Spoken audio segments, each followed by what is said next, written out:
So this is my presentation from obese to the healthiest weight in my life. These are my steps of how I lost 70 pounds from the heaviest I was at to where I'm at today. So what we're covering today is obviously my personal story, my personal weight loss story. We're also going to be talking about my philosophy, how I apply wellness to myself as well as my clients. We're going to talk about the reasons why people struggle with losing weight, or if they've lost weight, oftentimes people are struggling to keep the weight off, and we're going to talk about why that is. Also, why traditional weight loss approaches fail their participants. We're going to talk about the basic principles to weight loss while increasing your health. If you're going to go through all this to lose weight, you might as well increase your health while you're doing it. There's a lot of different programs out there that you can lose weight, but at what future cost to your health? So we want to do this in a healthy way. And finally, what you can implement right now. So there's going to be steps along the way of things that you can implement today, very little to no cost, and you're going to start seeing some results if you're not already doing those processes. So my story, I started initially growing up through grade school and through high school. I was very active. I was an athlete. My initial sports were soccer, and then later on through high school, I became a baseball player. And in high school, I really fell in love with baseball. So much so that I actually wanted to become a professional baseball player. So at the end of high school, when I graduated from high school, I was in extremely good shape. I weighed 212 pounds, and I actually had a plan in place to try and become a professional baseball player. So I had signed up to become to play for Sac City Junior College in Sacramento. At the time, it was a phenomenal baseball program. It probably still is. And they had a lot of their athletes getting drafted directly out of Sac City College going into the major leagues. So that's what my plan was. I signed up, graduated from high school, and quite frankly, early on through that initial summer after high school graduation, I lost focus. I frankly got a little scared, and it's really hard to become a professional athlete. And instead of just going for it, I actually gave up. I did the ultimate failure. I failed to even try. So from that point, I lost focus. And after I lost focus, I did two really, really good things if you want to gain a lot of weight. I stopped moving a lot, and I started eating a lot of food and a lot of low quality food. So at the end of the summer after high school graduation, I gained a lot of weight, actually 38 pounds by the end of the summer. I weighed 250 pounds. And by the time I was 21 years old, I was completely out of shape. I weighed 272 pounds. I didn't feel very good about myself. And I was at my emotional low point. So talking about the pictures here, the first picture I'm going to talk about is the picture on the left. So that wasn't actually even at my heaviest. I think it was about 23, 24 years old at that point. I was weighing about 260 pounds. So I had actually lost some weight at that point. But even at that point, I was eating fast food often 2 to 3 times per day, 7 days a week. So I was eating very poor quality food, drinking a lot of soda, doing a lot of things that were conducive to having a lot of weight. So the first initial steps I started doing to make the changes is I started drinking water. So I didn't cut out the soda. I just started drinking water in addition to that. And I didn't change what I was eating. I just changed how I was eating. So I slowed down the pace of my eating. And that right there, I started seeing some results for that. And then the next step, I started making some more small changes. I started getting away from the fast food so much, eating at home. Still wasn't high quality food, but at least I was preparing it myself, so it was better than fast food. And then I started exercising, first with resistance training, and then ultimately I started getting into running. Now, initially, I hated running, and this includes even when I was an athlete, when I was in good shape in high school, the running aspect, I hated running for the sake of running. But as far as participating in sports, I could stand running at that point as long as it was part of the sport. But after I started getting into resistance training, turning things around, exercise became my focal point, and I started running to help get the weight off. And so I figured out I had to change my mindset at that point and stop hating running. Didn't like it at that point, but at least I got myself at least not hating running. And then ultimately I got myself to the point where I actually started liking running. And from that point I started running marathons. So when I started running marathons, I ran my first marathon in 2008. It's the California International Marathon that runs in Sacramento. I ran the first one in 2008 with a goal of just finishing it, which I did. I accomplished that. So I ran again in 2009, and then my final marathon in 2010, at least to this point in my life. And when I crossed the finish line in 2010, I actually weighed less than when I graduated from high school. I weighed 202 pounds, 10 pounds less than that high school athlete. I was in phenomenal shape at that point, and it felt really good. But the problem was I also saw the writing on the wall. I didn't want to have to continue running marathons just to keep my weight off. So I had to change my mindset again. I had to pare my running back and accept a new weight, which is where this picture comes in.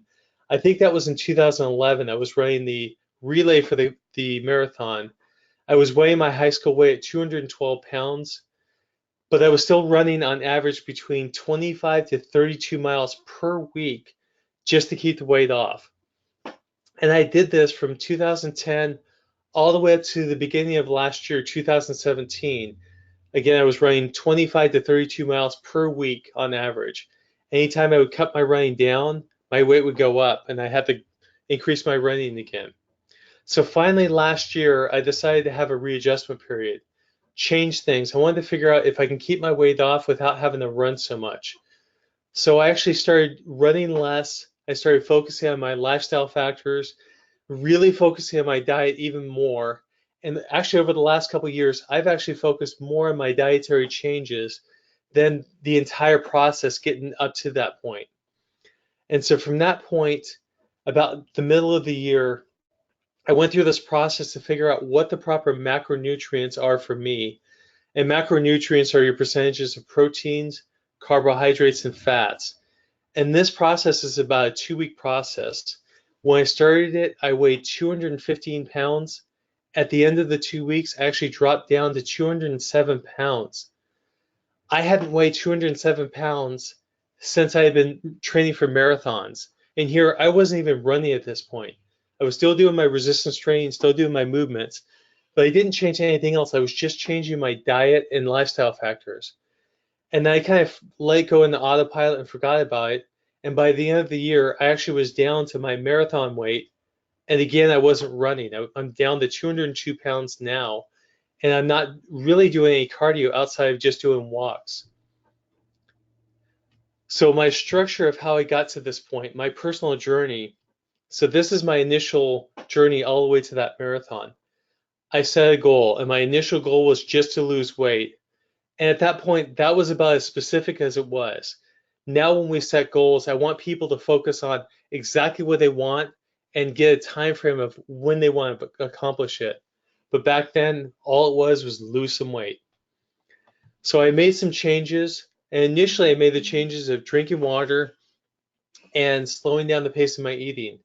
And then I would make some changes. Sometimes I would get results, sometimes I wouldn't.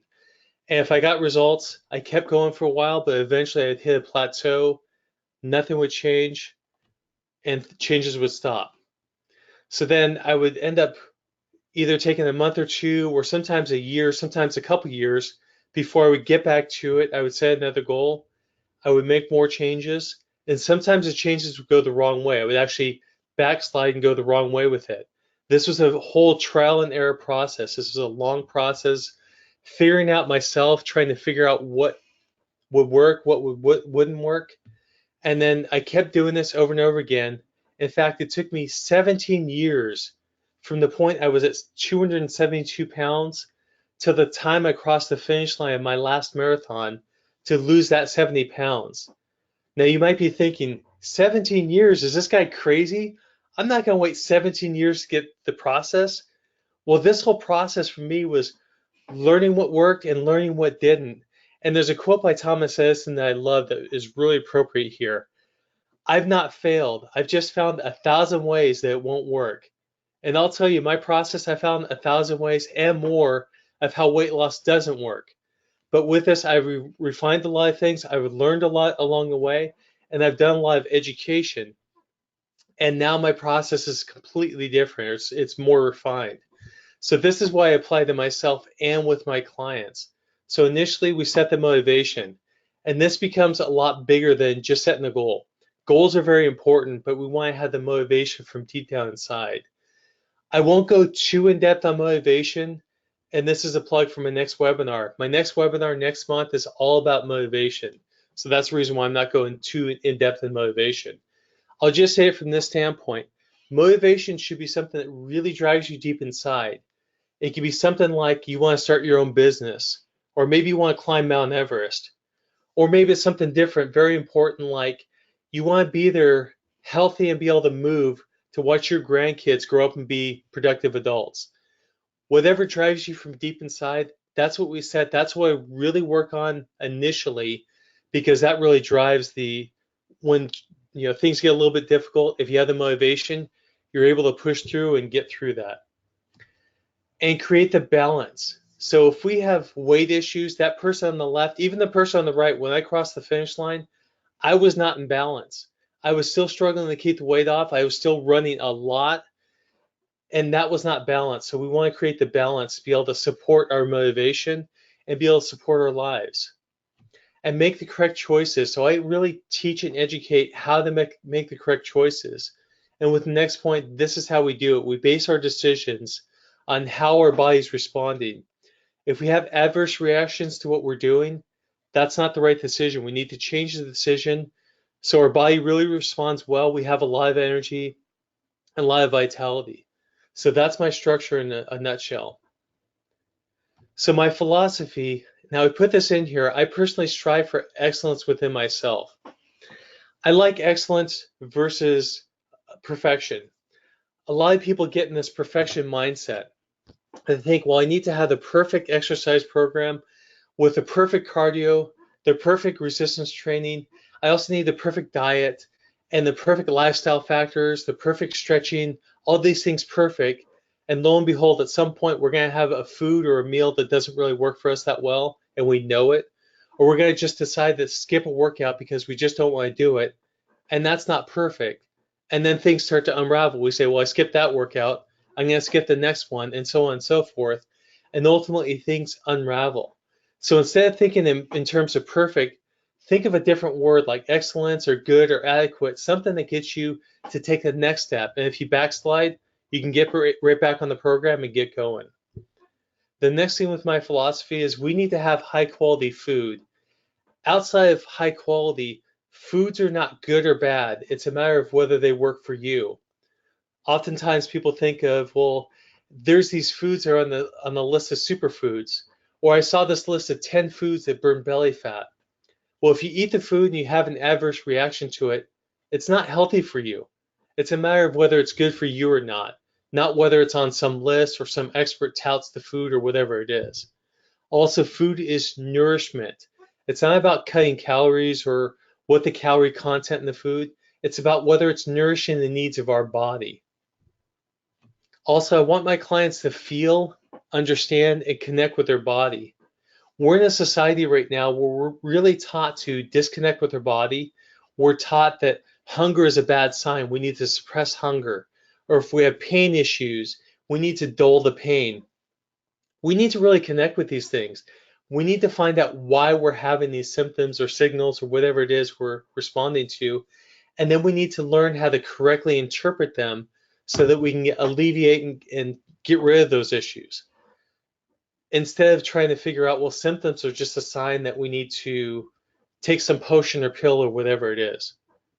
Also, I'm here to educate, not tell people what to do. It's not a matter of me punishing or saying you're wrong by doing this. It's all about me educating you on whether the chocolate cake is going to work for you or not. The chocolate cake may spike your energy and you're going to have an energy crash. And you may decide, well, I understand that, but I'm still going to have the chocolate cake. Hey, that's your decision as long as you know what's going to happen. Also, one size doesn't fit all. It doesn't even fit most. So as far as the dietary aspect of things, Oftentimes, if you try to lose weight or if you looked into different diets, you've seen diets that are in polar opposites, and then they have a huge following of people that seem to get results in those diets. So things like the Atkins, which is high fat or high protein, or the Mediterranean diet, which is the opposite, which is lean meats, a little bit of meat, but more vegetables and things like that. And you see people that are really getting results. Well, for those people that are following those diets probably work a lot better for them. So we need to figure out what the proper macronutrients, which are the proteins, carbohydrates, and fats, are specific for us, not what other people are doing. Okay, so start with tip number one in hydration. We need hydration for every cell in our body to operate properly. So with every cell in our body, it needs water, it needs hydration. So specifically water, not coffee, not tea, not anything added to the water. So we need to drink enough water specific for ourselves. And how we figure that out is take your body weight in pounds, cut that in half, and that's the number of ounces we should have per day at minimum. So for me, I weigh 202 pounds. I need 101 ounces per day at minimum. And if my activity levels change, if I'm starting to sweat a lot, or if it's really hot outside, I might need more hydration. Also, we need room temperature water. So back when I started adding water, the first thing I did was I was drinking ice cold water. And what happens there is your body has to heat the water up before it can actually use it as hydration. And more times than not, you're going to flush most of that water out of your system before it can use it. And it actually causes dehydration, even though you're drinking water. So you want that to be room temperature. Also, you want to have filtered water, whether you're filtering it with a Brita or some other system, or you're getting high quality bottled water. And you want to add a pinch of sea salt to the water. The sea salt adds the electrolytes back into the water, so you actually hydrate more. Okay, so is your program a struggle? So reasons why we struggle with the program. Motivation is a huge issue if we're not motivated. And whatever the program is, we can have the best program. It can, again, be the best cardio. It could be the best strength training. You can have the best lifestyle factors in your program, the best stretching, the best diet, all those things. But if you're not motivated to implement that program, you're going to struggle. You're not going to be able to do it. I'm not going to, again, go too much on motivation because that's, again, another plug for my webinar next month, all about motivation. Also, no time. And this is a huge key for a lot of people. People feel like they don't have time because they have responsibilities. They have their family depending on them, their kids, their spouse, their significant other, loved ones. They also have their job and a lot of other responsibilities. I'm going to frame this way, though.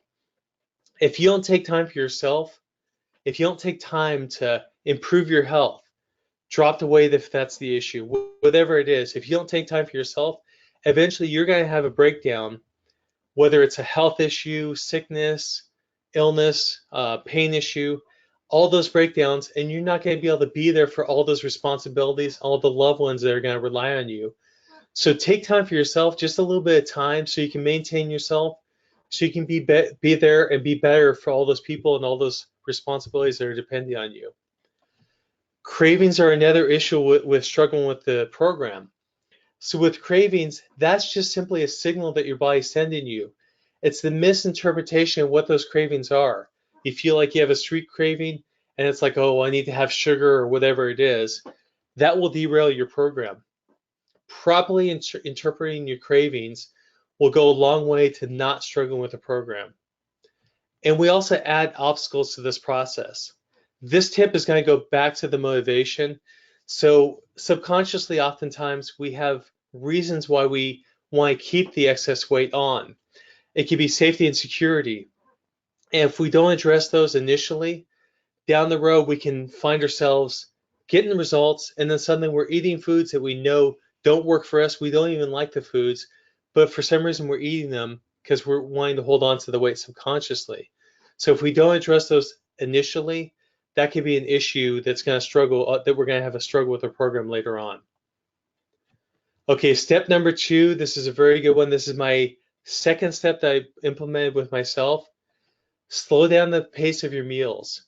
You want to get the most out of your food when you're eating it. You want to be able to digest your food. Even if you have high quality food, if you're eating too fast, you're going to eat too much. Plus, you're not going to be able to fully digest the food, so you're going to end up packing on more food. Also, you want to eat in a pleasant environment. This will help with digestion. So this means no television, not while we're working, and also not while we're talking about things that stimulate us or upset us. We want to have a pleasant environment. This all helps with digestion. If we watch TV while we're eating, if we're working while we're eating, if we stimulate ourselves or get upset while we're eating, that shuts down digestion. We're not fully able to digest our food. Also, we want to eat while maintaining good posture. This also goes into having good digestion. So calorie burning programs. Before we go into this, I want to talk about this with calorie reduction diets. And I also want to talk about the toxic overload. So toxins are stored in the fat. And the reason is when we ingest toxins or we have environmental toxins, the body wants to take those toxins and get them as far away from the vital organs as possible. So it increases our fat stores by storing those toxins in our fats. So when we have calorie reduction diets, those are actually oftentimes we're either eating foods, not eating enough foods because we want to reduce our calories, or we're eating foods that are processed to reduce the calories. And those have a lot of chemicals and a lot of additives, which are toxic to our body. So those get stored in our fat. And when we go on calorie burning programs, those liberate all those stored toxins. And if we're not eating a high quality food with a lot of nourishment to actually support our liver's ability to detox, that's going to actually cause our body to still circulate those toxins around. Our liver's going to get overloaded, and those toxins are again going to get stored right back as fat storage. So we're kind of fighting against ourselves. And then ultimately, after we've been exposed to these toxins, we're going to get sick from that. So again, if you're going to go through a calorie burning program, you need to have the nutrition on board to support your liver's ability to detox and get rid of those toxins. Now, why our body gains weight? First of all, it's overconsumption, which is the most obvious thing. People think, well, I eat too many calories and I don't burn enough calories. But it goes deeper than that. Stress. And this word about stress. So what happens with stress is the way we were originally designed is if we were walking through the jungle and we encountered a lion, our body would liberate blood sugar in order to have the blood sugar to either fight the lion or run away from the lion for our survival. And that system is still in place today. But now our stress is that we're not facing lions unless we're at the zoo, but that's not stressful. We're facing things like we have someone cut us off in traffic, or we have a lot of traffic, or maybe it's deadlines or family stress or other stress. We have stress day in and day out. And when we encounter that stress, our body still liberates that blood sugar and it circulates around. And if we don't use up that blood sugar within a couple minutes, what ends up happening is our body also releases insulin to store that blood sugar back in the system. And when our body releases insulin, it stores all the blood sugar, and we go through a blood sugar crash, which is stressful in the body. And when that happens, we suddenly get this craving for simple carbohydrates, the simple sweets and all that, because we want to get blood sugar back in the system because we're going through a crash. Then we go through that spike, and then we crash again stressful in the system. And then we get through another craving, want more cravings of the more simple carbohydrates. And that's the way this whole stressful thing goes. And ultimately, when we do this over again, we become insulin resistant. And that's how we develop diabetes. That's how we develop the fact that we can't liberate this blood sugar, and we get fatter and fatter from that process. Also, poor quality food. I allude to this with the calorie reduction foods, which are typically low quality, but other low quality food are very toxic to our body. Again, that gets stored in our fat, and we have a hard time liberating the fat because it has all those stored toxins. And again, toxic overload. These are the reasons why our body gains weight. And again, not getting enough nourishment for our body's needs. And one word with this one is if we're not nourishing our body, oftentimes we'll find ourselves in a position where we eat, we get stuffed, or we get full or satisfied, and a few minutes later, our body sends a signal that we're hungry, and we're still feeling like, oh, we're full. I can't eat another thing, but why am I hungry? What this is the body didn't get the nourishment it needed, even though it got a lot of food, and it's saying, hey, I didn't get what I needed, so go out and search and give me something that I need. And again, we often misinterpret this and we eat more, but we're still not giving our body what it needs. Now, working out is stress. Working out does not reduce stress. It increases stress. This is not to say exercise or working out is bad. It's all about we need to look at our entire stress profile. So if we're really stressed out through work, through family, or through having to drive back and forth all the time, working out may be the final straw that breaks the camel's back and causes us to go in the downward spiral. So we may need to do other things other than working out. There's exercise alternatives such as Tai Chi, Qigong, meditative yoga, or other things that really increase our energy but decrease our stress level. We can even take traditional resistance training exercises, do them in such a way that actually increases our energy and decreases our stress load. But we need to understand what the entire stress profile is. So what does it mean to be healthy? Is health simply a state of not having any symptoms? If you're healthy, does it mean you're fit? Or if you're really fit, does that mean you're healthy? So right here, I want you to understand that just because you're really fit does not mean you're healthy. You can be sacrificing your health in order to get more fit. So being fit and being healthy does not mean the same thing. Health is so much more than that. Health is a state of balance. Again, like I said before, when I crossed the finish line in my last marathon, I was very fit, but that didn't mean I was healthy.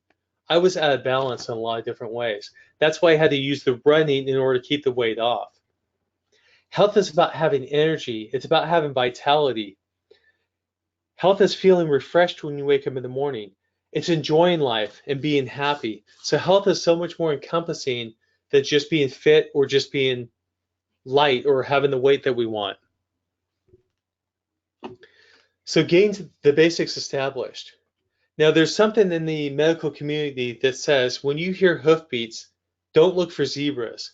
What this means in the medical community is when people are going through diagnosis of looking at what a person's going through, look for the simplest thing first before they go more complex.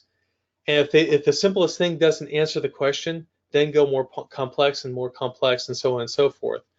For me, I like this term with what I do because when people are having symptoms, I look for the simplest thing first, which is the basic principles, which I'm going to get more in depth later, but is sleep, hydration, nutrition, their thoughts, so thinking, movement, and the breathing. So how this applies is this balances the chief hormones. And the chief hormones are adrenaline, cortisol, and insulin. So we need to balance these chief hormones, and it's through those processes I just talked about, we're going to go into in a second. That's how you balance these hormones in order to usually get rid of most of the symptoms. And if that doesn't do it, then we look more complex. But if we're not doing what we need to do by having proper nutrition, hydration, sleep, proper movements, proper thinking and breathing, all those things aren't in place, then we're going to be going against ourselves in order to get rid of those symptoms. So this is a slide I made myself. This is the effects of excess cortisol. I'm just going to go through, talk about a couple things, point a couple things out, but just kind of read these off. So starting with the left corner, the chronic fatigue in the blue. So chronic fatigue, if we're trying to lose weight and we have chronic fatigue, that's going to be very hard to lose weight. Also, decreased immune system, decreased metabolism. Another thing that if we're trying to lose weight, if we have a decreased metabolism, that's going to be very hard to do. Depression, hypertension, arthritis, hunger. Hunger is another thing. If we have hunger because we have excess cortisol, it's going to be hard to lose weight that way. Hostility, acid reflux disease, tunnel vision, migraines, and sleep deprivation. So sleep deprivation, I'm going to go into in a minute. If we don't have proper sleep and we're constantly waking ourselves up or we're not getting the proper amount of sleep we have, again, it's going to be hard to lose weight. This one, symptoms that aren't normal, even if they're the norm. So most of these I'm going to go through pretty quickly. There's going to be a couple I'm going to stop on. Excess or smelly gas, smelly bowel movement. Those two are oftentimes poor quality food or you're not properly digesting your food. Hard to pass bowel movement, usually an indication that you're dehydrated. Diarrhea, again, an indication that your food is not high quality or that you're eating too fast or you're not properly digesting your food. Stiff or sore joints, I'm going to stop on this for a second. So the way this works oftentimes from a dietary standpoint is if you eat gluten specifically, so that's your breads, your pastas, those type of things. If you eat gluten and you have a sensitivity or you're intolerant to gluten, oftentimes that triggers an immune response. So the immune system attacks the gluten.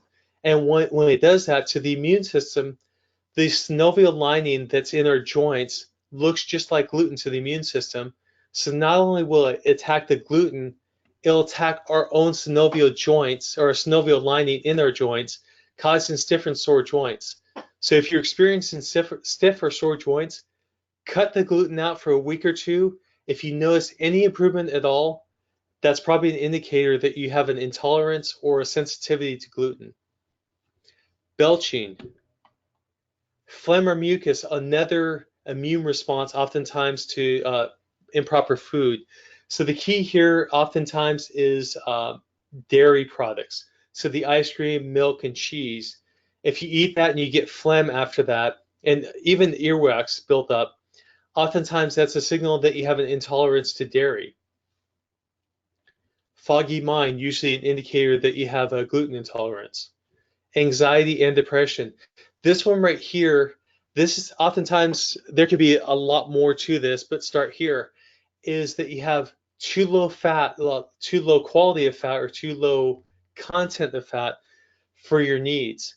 So our brain is made up of a large portion of fat. And if we reduce our fat intake, and people often think, well, if I'm going to reduce the fat in my body, I need to reduce the fat intake. Although it sounds reasonable, that's not the case.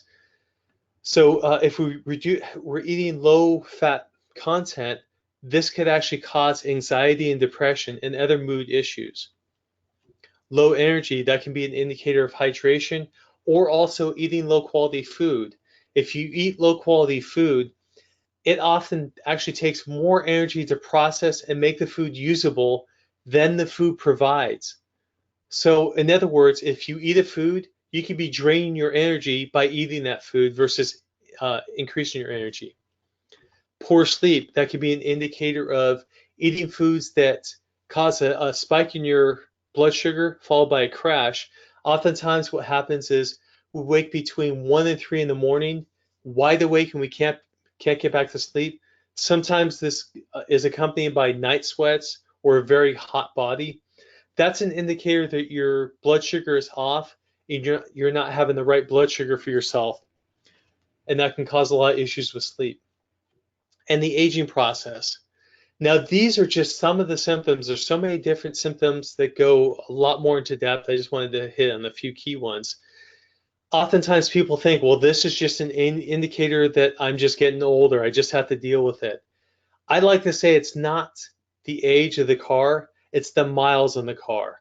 So if we're taking nice smooth roads along the way, so we're hitting all the proper principles of sleep, hydration, nutrition, thinking, movement, and breathing, we're doing those all balanced, we're going to be going through more smooth roads.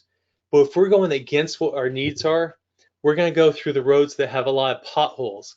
So we're going to put a lot more stress through our body by hitting those potholes, metaphorically speaking, and we're going to feel like, well, it's just part of the aging process, which is not the case. And even if you've done that, you can turn these things around.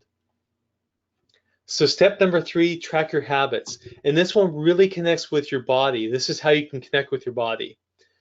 Track your food. So how much food you're eating. I don't care about calories here, just how much food, what the food is, and when you ate the food. Track your movements and exercise, your duration, what you did, and when you did it. Track your sleep quality and quantity. Also, when you went to bed, when you woke up, and if you woke up in the middle of the night as well, and why you woke up. Track your energy levels.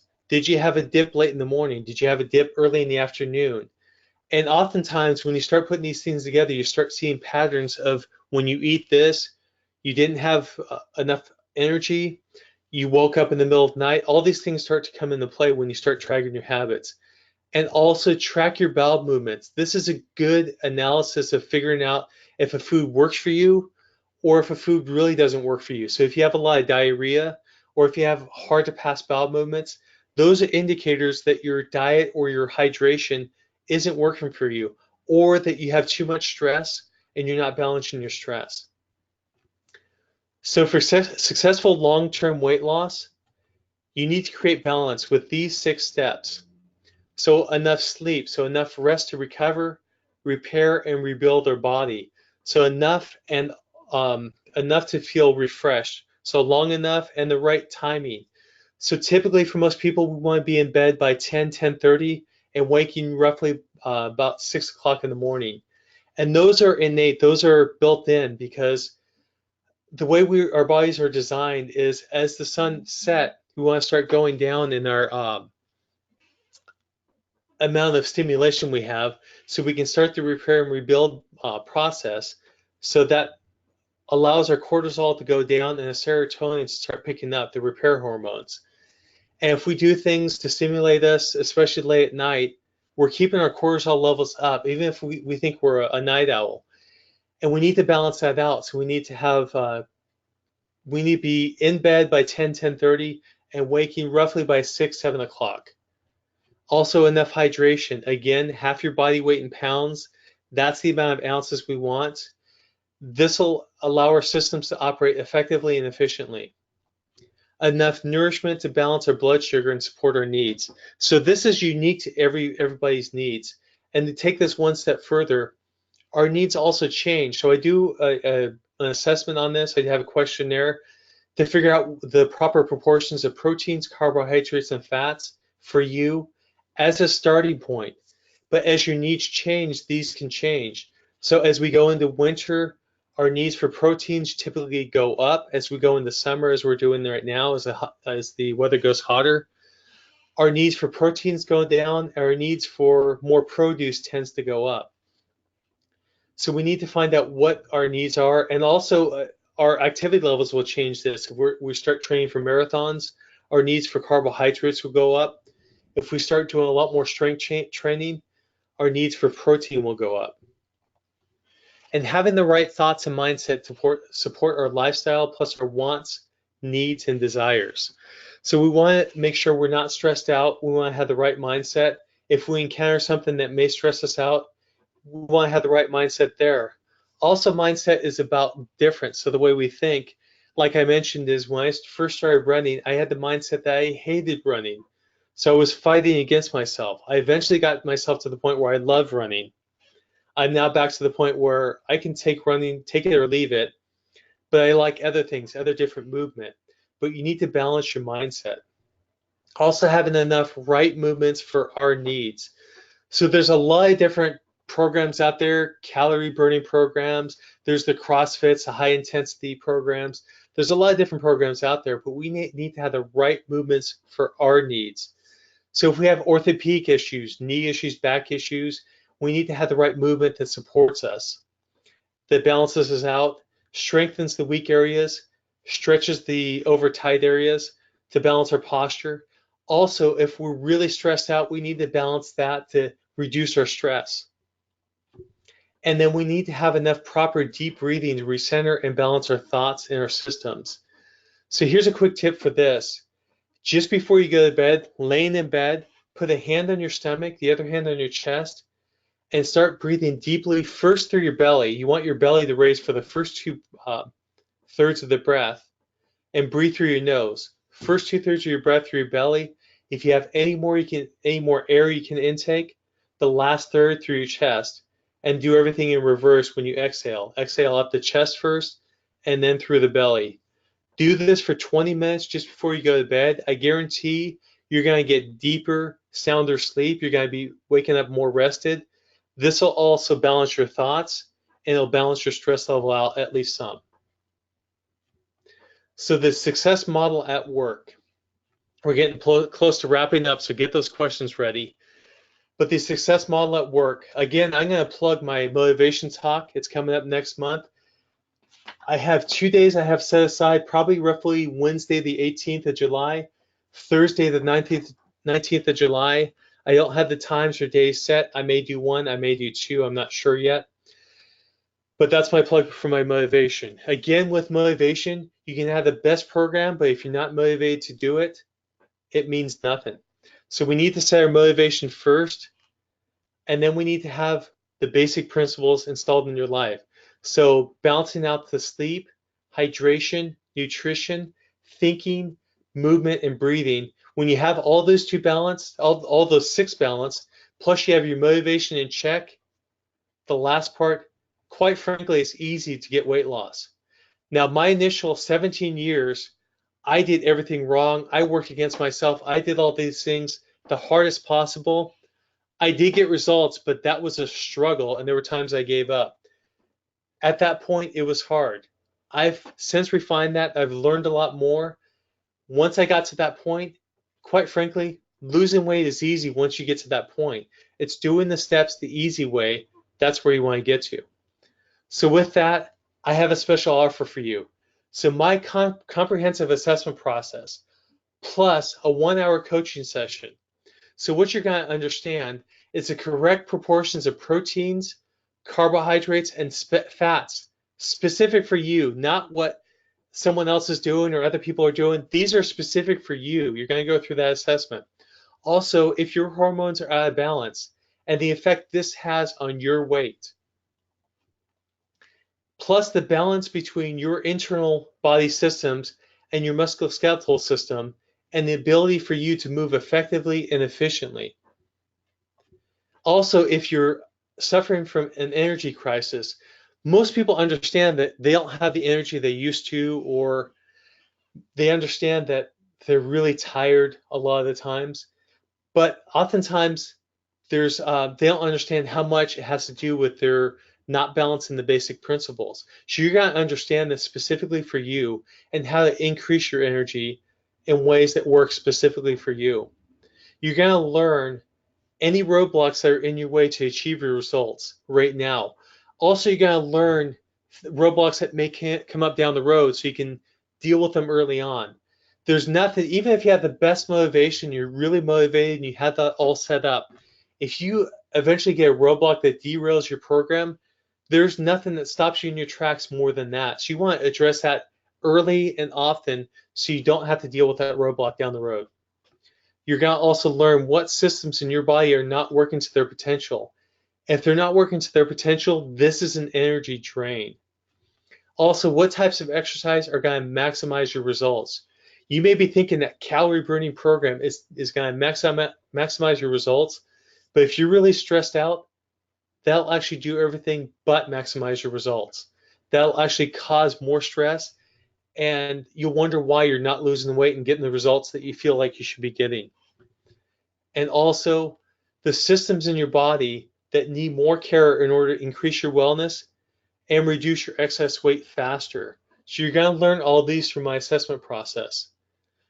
Plus, you're going to kickstart your healthy weight loss. The comprehensive assessment process is a $200 value. The 1-hour coaching session is a $120 value. You're going to establish your starting point, and you're going to get specifics on your needs. So all of that I just told you, you're going to get all that. All that, a $320 value. You can't afford to put this off to make this life-changing experience. This is a $320 value, all for just $25 today. That's a 92% savings. So I'm going to show the link here. Let me pull this up. I'm going to show you the link to the page. Send that out. That should come up in your window. It's also going to come up here on the webinar itself.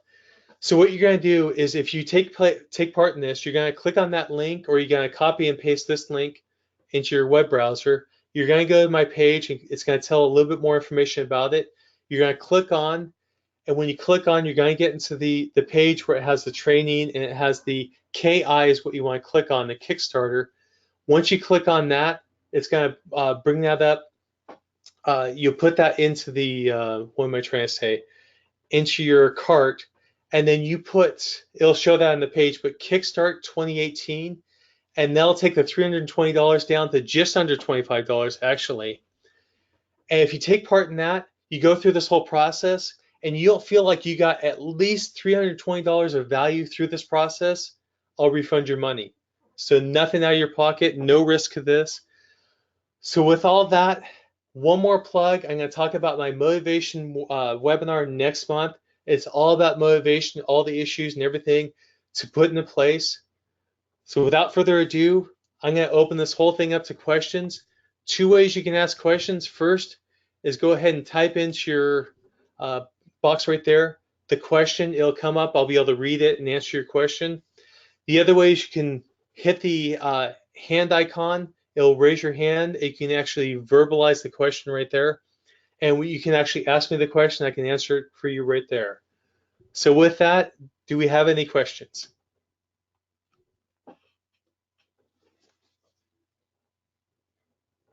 Okay, so I'm getting a question here from Paul.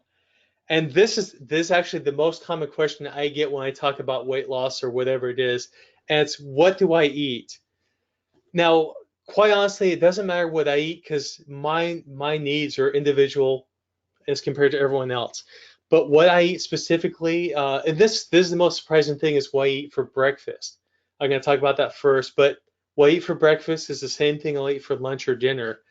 So I'll eat a lot of variety of different meats. So whether it's lamb, beef, chicken, and I'll also eat mainly vegetables. So Brussels sprouts, broccoli, and all that. And I try to rotate my meats as well, or rotate my foods as well, because you don't want to eat the same foods. You want to get a variety, so you get a variety of nutrients. You also don't want to eat the same foods all the time over and over again, because what ends up happening is you can actually become intolerant of those foods. So, Paul, I hope that answers your question. Okay, so next question. This is actually a really good question here as well. I have knee pain that limits my ability to exercise. Is it possible to still lose weight while without exercise? Now, the one thing is, we are designed to move. We're definitely designed to move. But if you have an orthopedic issue, you definitely want to address that orthopedic issue. Oftentimes, it's a matter of stretching what's tight and strengthening what's weak. But to directly answer your question, if you can't move or can't move adequately, can't do some of the things I talked about, there is you can still lose weight with doing the proper principles, eating the right balanced diet specific for you, balancing your blood sugar. Oftentimes, if you have excess weight, even if you're not moving all that much, that's one way you can really balance things out, is to balance your blood sugar, get the right macronutrients, and do a lot of lifestyle factors. Make sure you reduce your stress as well. Okay, Julie, I hope that answers your question. And I have a question from Mary. If I exercise enough, can't I eat pretty much what I want? Now, the thing is, I actually said this early on in my whole weight loss program. That's what I did. I got rid of the fast food. I changed what I ate, but I actually proved that you can do that. You can eat pretty much what you want and just exercise enough to burn enough calories, but at what sacrifice? What are you going to sacrifice in your future health? So this is what we're looking at, is we're looking at not trying to beat yourself up by really working hard and being out of balance. And that's essentially what you're doing. You'll get results that way, but at what risk for your future health? So if you eat the foods that really energize you and really work for you, first of all, you're going to enjoy those foods more. Plus, you're not going to have to work as hard. And when you do put the time in, if you want to run marathons or whatever you want to do, you're going to get more out of that training as well. You're going to see even more results then. Mary, I hope that answers your question. Okay, I get one more question, it looks like, if no one else has one. Is CrossFit a safe workout program? And this comes from Jim. Jim, it really depends on you and your specific needs. And also it depends on who's running the CrossFit program. I've seen some really poor things out of CrossFit. I've also seen some really good things out of CrossFit. And I think that goes with any program out there. You can say you've seen, oh, this person doing this. It's all on the implementation. So CrossFit is a unique process that if you're really tight in certain areas, it's probably not for you unless you can get flexible enough to do it. So with any program, whether it's CrossFit or the high intensity training that's coming out, or even the calorie burning programs, it's a matter of making sure your orthopedic issues are addressed and you're able to do them adequately. And you're not doing it so fast that you're going to cause injury. So Jim, I hope that answers your question. Do I have any other questions? Okay, looks like that kind of wraps up everything. Again, another plug for my webinar next month. It looks like I think July 18th and July 19th is where I'm shooting for. Probably the same format. The July 18th, I think I'll go in the evening. July 19th, I'll go midday. And also, if you're really interested, if you want to give it a try, I really urge you to take my assessment process up. It's just under $25. I think it's $24.95. I couldn't do exact $25, so I went under. To take this process up, it's an excellent assessment process. It's going to take you some time, but you'll get a lot out of it. So with that, final plug there. I thank you all for joining me, supporting me, and I hope you got a lot out of this. I sure did. I enjoyed sharing my story and also a little bit of my background. I hope to see you all at my next webinar all about motivation. So with that, I will see you next time. Thank you.